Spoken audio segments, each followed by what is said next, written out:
Orang yang diam melihat kemungkaran merajalela, kebenaran diinjak-injak, syaitan akhras. Mereka adalah setan-setan yang bisu. Ini perenungan. Mudah-mudahan orang yang masih mau berpikir menggunakan akal pikirannya. Kalau di zaman bencana musibah, orang tidak berpikir malah masih sempat mengambil kesempatan korupsi bantuan sosial, korupsi untuk yang haram, maka sesungguhnya ini bukan lagi manusia. Lahum a'yunun la yubsiruna biha, mereka punya mata tapi matanya sudah tertutup, tidak bisa dipakai untuk memandang. Lahum adhanun la yasma'una biha, mereka punya telinga tapi telinganya tak lagi bisa dipakai untuk mendengar. Bismillahirrahmanirrahim. Assalamualaikum warahmatullahi wabarakatuh. Alhamdulillahirabbil alamin. Wabihi nasta'inu ala umuri dunya wa din. Wassalatu wassalamu ala asrafil anbiya'i wal mursalin wa ala alihi wa sahbihi ajmain, amma ba'du. Halo sahabat beriman, berjumpa lagi bersama saya di channel Harian Islam TV, di mana channel ini akan membahas tentang Islam terkini, Islam populer, Islam yang paling diminati para subscriber semuanya. Selamat datang di channel Harian Islam. Pada kesempatan kali ini saya akan membahas atau mereaction sebuah video tentang nasihat Ustadz Abdul Somad menjelang pergantian tahun baru. Untuk pemuda semua, seluruh masyarakat di dunia, khususnya umat muslim, harus mendengarkan dengan baik. Namun sebelum kalian lanjut ke videonya, jangan lupa kalian dukung terus channel ini dengan cara subscribe, like, share, dan komen agar channel ini dapat terus berkembang dan saya lebih aktif untuk membuat konten-konten menarik seputar Islam terkini. Dan jangan lupa kalian share video ini ke semua sosial media Anda, karena berbagi sedikit ilmu akan menambah pahala yang sangat besar. Oke sahabat, tidak perlu tunggu lama-lama, langsung saja kita simak videonya dari awal sampai akhir agar kita tidak gagal paham.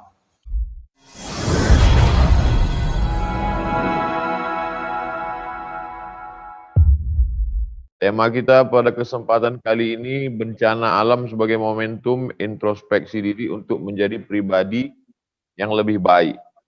Ada yang disebut dengan takdir, ada yang disebut dengan sebab akibat. Sebab akibat itu adalah ketika kita ambil pisau, lalu kita potongkan ke urat nadi, lalu darah pun muncrat dan kita mati. Maka ini hukum sebab akibat.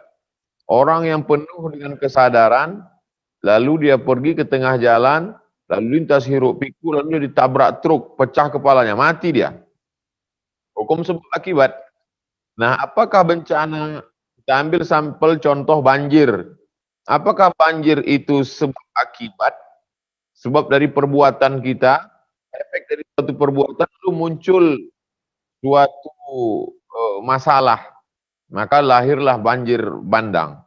Nah, ini perlu dianalisa lebih dalam supaya kita tidak terkeliru. Jangan sampai banjir akibat dari perbuatan manusia dengan penuh kesadaran, tambang liar, mendapatkan izin, lalu kemudian penebangan hutan. Lalu setelah terjadi, orang dengan enaknya saja enteng berkata, mari kita beriman kepada takdir baik dan takdir buruk. Ini pembodohan. Agama itu bukan opium seperti yang dikatakan Karl Marx. Nanti membenarkan ucapan Marxisme bahwa agama itu hanya opium saja. Ditebang pohon dengan penuh kesadaran. Otomatis kalau pohon sudah ditebang, hutan gundul, maka tidak lagi ada akar-akar pohon kayu yang menahan air. Lalu kemudian ketika banjir bandang datang, kita hujan lebat datang, kita kebanjiran. Ketika panas terik, kita kebakaran hutan. Hutan sengaja dibakar. Maka jangan sampai kita membodohi umat ini. Nah, ini semua adalah ulah perbuatan manusia. Zaharal fasadu fil barri wal bahri. Sudah terlihat kerusakan secara jelas fil barri di daratan wal bahri di lautan bima kasabat aidin nas, akibat dari perbuatan tangan manusia. Dulu ketika Allah mau menciptakan manusia, apa kata malaikat? Ataj'alu fiha man yufsidu fiha wa yasfikud dima. Untuk apa kau ciptakan mereka ya Allah? Mereka hanya akan dua. Yufsidu fiha, membuat kerusakan, wa yasfikud dima, dan menumpahkan darah. Ini yang terjadi sekarang. Begitu indahnya karang di dalam lautan, tiba-tiba saja ketika saya menyelam di salah satu daerah, saya lihat sama seperti batu kerikil-kerikil. Mana warna-warna yang indah? Ini dibom, Ustadz. Orang mau nangkap ikan dibom. Dulu orang nangkap ikan itu dengan jaring, dengan pancing. Sehingga yang terjaring, terpancing hanya yang besar-besar saja. Ini dibom. Sampai cucu-cucu ikan itu pun mati sekalian. Lalu apa yang akan dimakan oleh anak cucu kita di masa akan datang? Ikan-ikan yang tidak mestinya dimakan, ikan hias, habis semuanya, mati semuanya.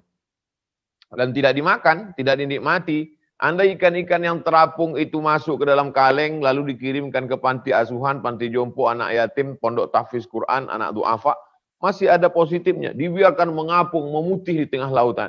Yang besar-besar diambil, yang kecil. Ini adalah kejahatan yang luar biasa. Maka dalam Islam memang ada maaf, fa'fu wasfahu, maaf berdamai. Tapi dalam Islam ada hukum. Ada hukum yang mesti ditegakkan. As-sariqu, pencuri laki-laki, was-sariqatu, pencuri perempuan, faqta'u aydiyahuma. Potong tangannya. Az-zaniyatu, pezina perempuan, waz-zani, pezina laki-laki. Fajlidu kulla wahidin minhuma mi'ata jaldah. Cambuklah dia 100 kali.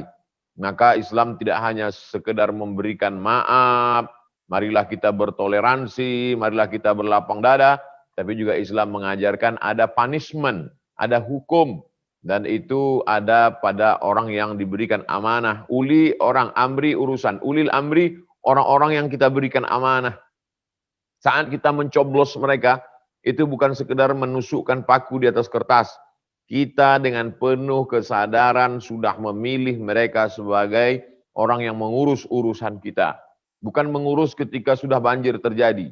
Bukan mengurus ketika sudah terjadi musibah. Tapi mengurus langkah preventif sebelum terjadi. Nah, ini perlu diperhatikan dengan baik. Supaya umat ini tidak menjadi umat yang jabariyah. Padahal kita adalah ahlu sunnah wal jamaah. Berpegang kepada sunnah Rasulullah SAW. Ada ikhtiar, ada usaha. Adapun jabariyah berserah kepada takdir saja. Terjadi banjir bandang, ya sudahlah. Itu sudah ketetapan Allah. Betul. Nah, ini yang fase kedua yang ingin saya sampaikan adalah qul la yusibana, katakanlah segala yang terjadi di atas muka bumi. La yusibana illa ma kataballahu lana, kecuali sudah ditetapkan Allah Subhanahu wa taala. Kita sudah jaga alam dengan baik, tidak menebang hutan, tidak merambah hutan, mengadakan reboisasi, sudah sholat berjamaah, sudah mengajarkan zikir, bersolawat, lalu kemudian terjadi juga. Maka ini termasuk beriman kepada rukun iman yang keenam. Antu'mina billah wa malaikatihi wa kutubihi wa rusulihi wal yaumil akhir wa biqadri khairihi wa syarrihi. Ini sudah tidak dapat terelakkan lagi. Ma asaba min musibatin, segala yang terjadi lama asaba min musibatin fil ardi. Segala musibah yang terjadi di atas permukaan bumi. Wala fi anfusikum. Segala musibah yang terjadi pada dirimu. Sakit. Tiba-tiba aja kena kanker. Tiba-tiba aja kena diabetes. Illa fi kitabin. Itu sudah dituliskan di lauhil mahfuz. Min qabli an nabra'aha. Sebelum kami menciptakannya zahir di alam nyata. Maka sesungguhnya kami sudah menetapkannya dalam sebuah ketetapan terencana. Begitu indah rencana Allah. Ya, begitulah pemaparan dari Ustadz Abdul Somad. Jangan kemana-mana, kalian tetap ada di video ini. Sebelum kita lanjut, jangan lupa kalian subscribe terlebih dahulu bagi yang belum subscribe. Yang sudah subscribe, terima kasih karena Anda terus mendukung channel ini. Mari kita lanjut videonya agar kita tidak gagal paham. Yang tertulis di lauhil mahfuz. Allah berkata kepada qalam, wahai pena, uktub, tulislah. Lalu pena pun menulis di lauhil mahfuz. Maka Allah bersumpah di dalam Al-Quran demi qalam. Nun wal qalami wa ma yasturun. Nun, demi pena dan apa yang dituliskan oleh pena, takdir, di atas Lauhil Mahfuz. Maka dalam kasus seperti ini, tsunami terjadi begitu dahsyat. Ini tidak ada hubung kait dengan kejahatan orang menebang hutan. Tapi dia terjadi begitu saja, ternyata ada lempengan kerak bumi di tengah lautan bergeser. Akibat pergeseran itu terjadilah gempa di tengah lautan. Akibat dari gempa di tengah lautan, maka terjadilah gelombang yang naik ke darat meluluh lantakkan manusia tepat pada tanggal 26 Desember tahun 2004. Maka ini termasuk dalam kategori ma asaba min musibatin fil ardi, segala yang terjadi di atas permukaan bumi. Tsunami, angin puting beliung, kebakaran sudah dijaga dengan baik. Makanya dalam Islam diajarkan sebelum tidur malam matikan lampu. Kenapa disuruh matikan lampu? Supaya jangan sampai ada tikus, lalu kemudian tikus ini menarik lampu. Zaman dulu lampu itu dari lampu teplok, kata kami di Sumatera. Di bawahnya ada minyak, di atas ada sumbu. Supaya kalau lampu ini menyala, orang tertidur, datang tikus, ditariknya, tumpah minyaknya, kebakaran. Maka ada usaha, ada ikhtiar. Matikan lampu, kunci pintu. Kita tidak bisa berkata pintu dibuka, lalu kemudian masuk pencuri, dia ambil semua. Dan ketika kita melapor, kita katakan ini adalah ulah kejahatan kita. Kita lebih dulu berbuat jahat sebelum pencuri itu berbuat jahat kepada kita. Suatu ketika datanglah seorang menjumpai Nabi Muhammad SAW. Aqiluha wa atawakal, am utliquha wa atawakal.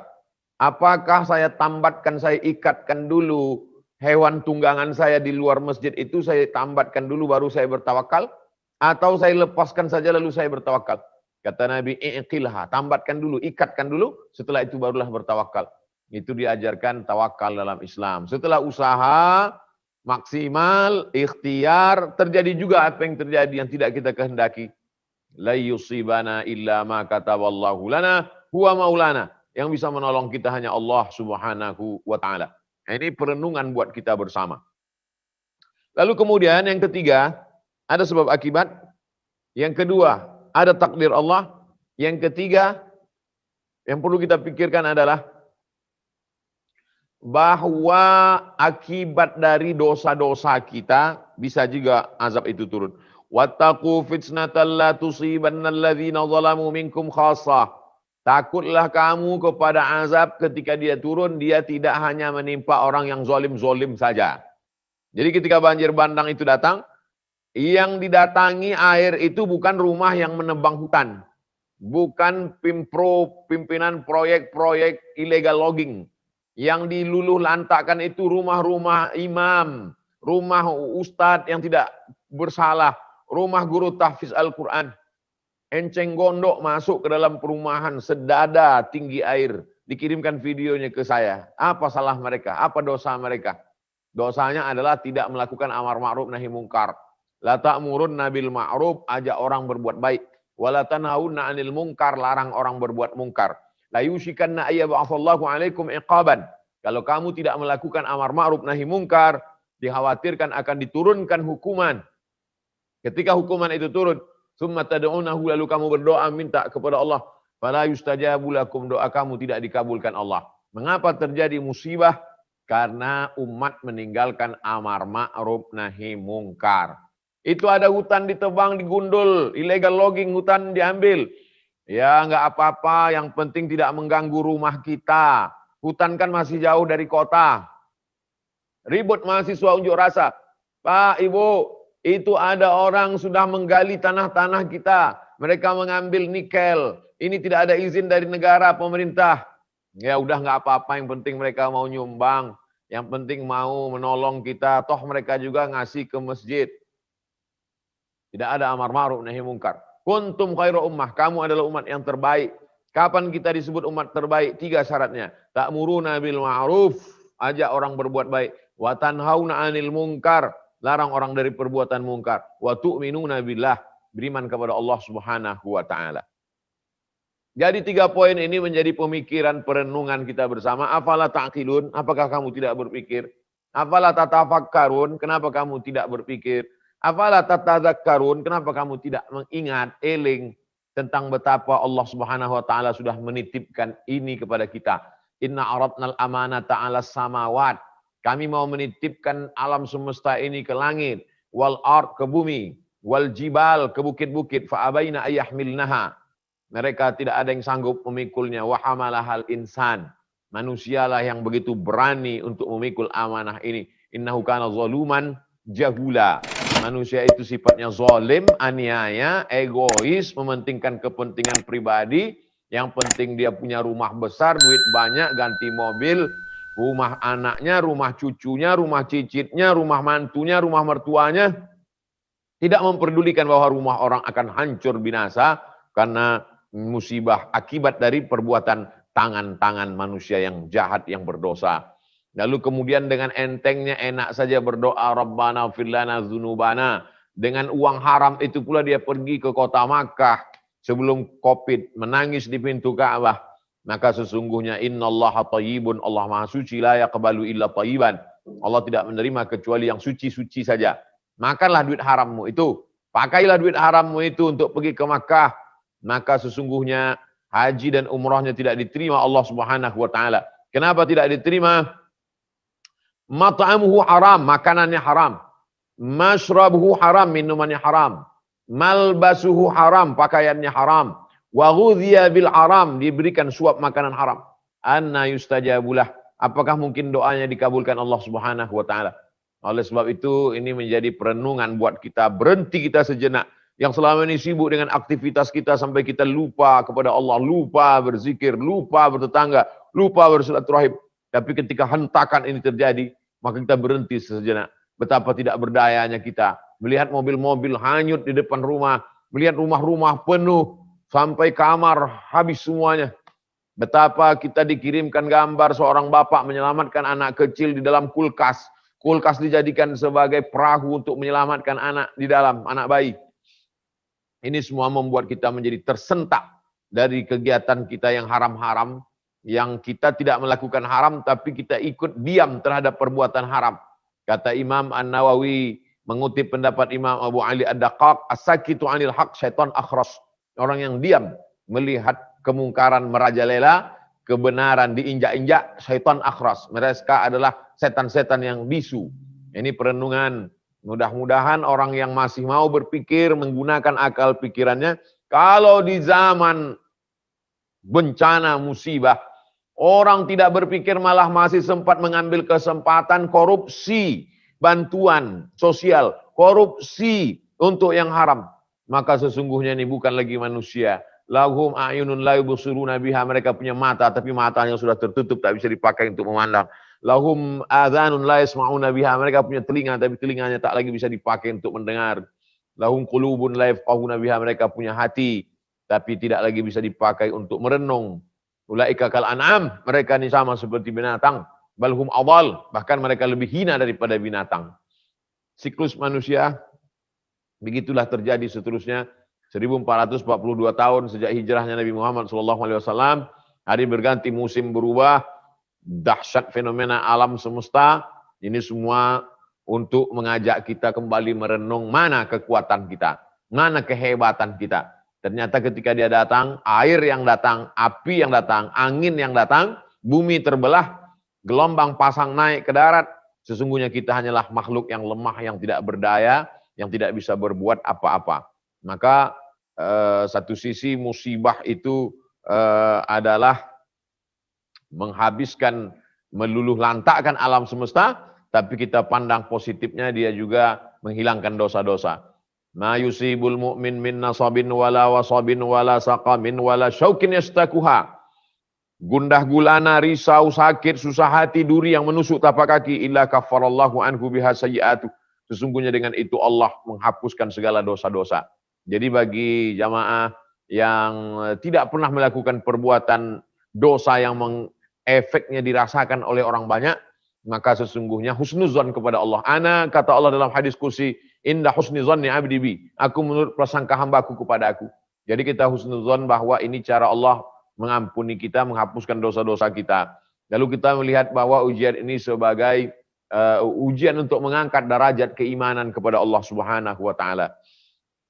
Ada derajat yang tidak diperoleh oleh orang-orang yang jihad fisabilillah, lebih tinggi daripada orang yang mati syahid, lebih tinggi daripada orang haji mabrur, yaitu pahala sabar. Innama yuwaffas sabiruna ajrahum bighairi hisab.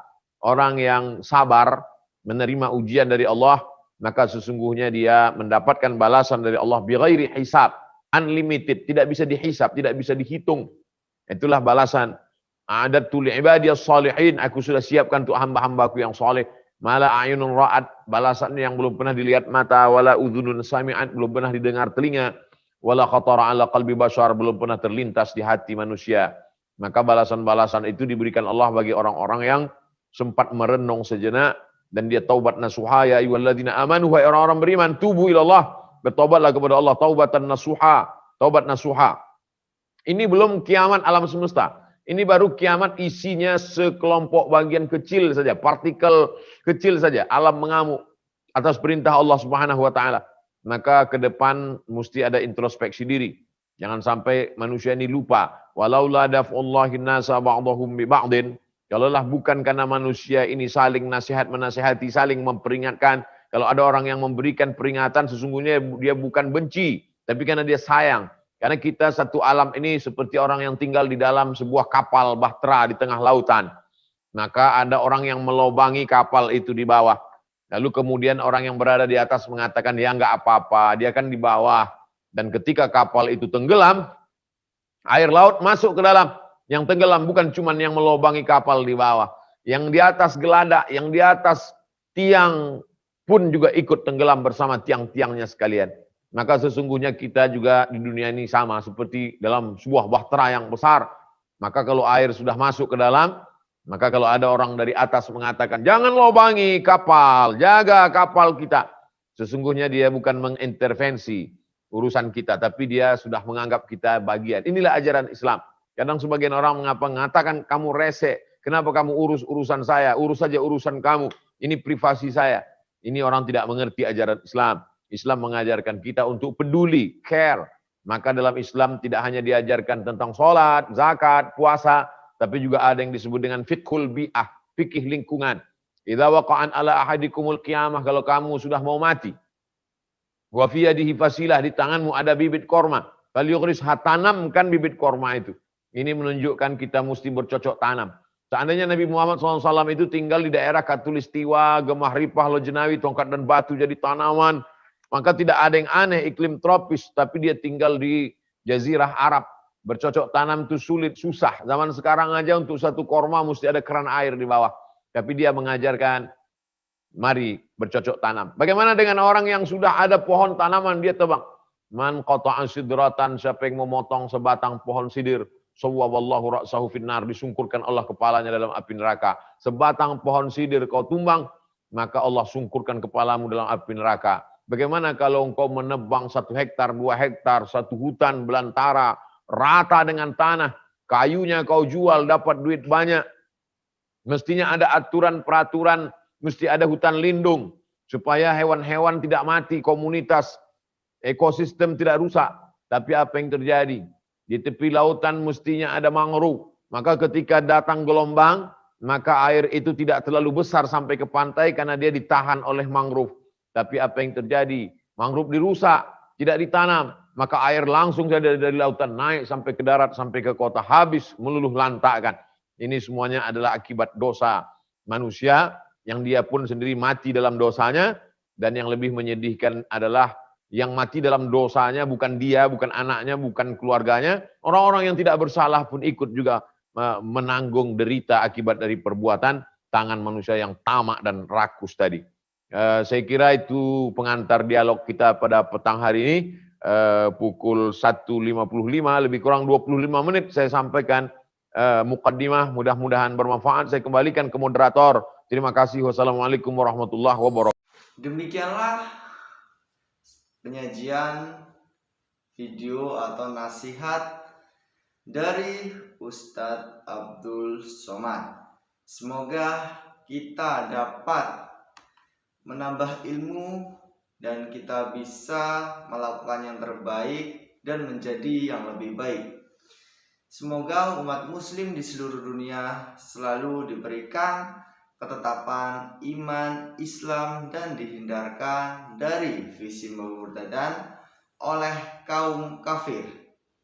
Sekali lagi, jangan lupa kalian share video ini ke semua sosial media Anda agar syiar Islam semakin menusantara. Dan apabila ada masukan, kritik atau saran, silahkan bisa kalian tulis di kolom komentar di bawah video ini. Sekian dari saya, wabillahi taufiq wal hidayah. Wassalamualaikum warahmatullahi wabarakatuh.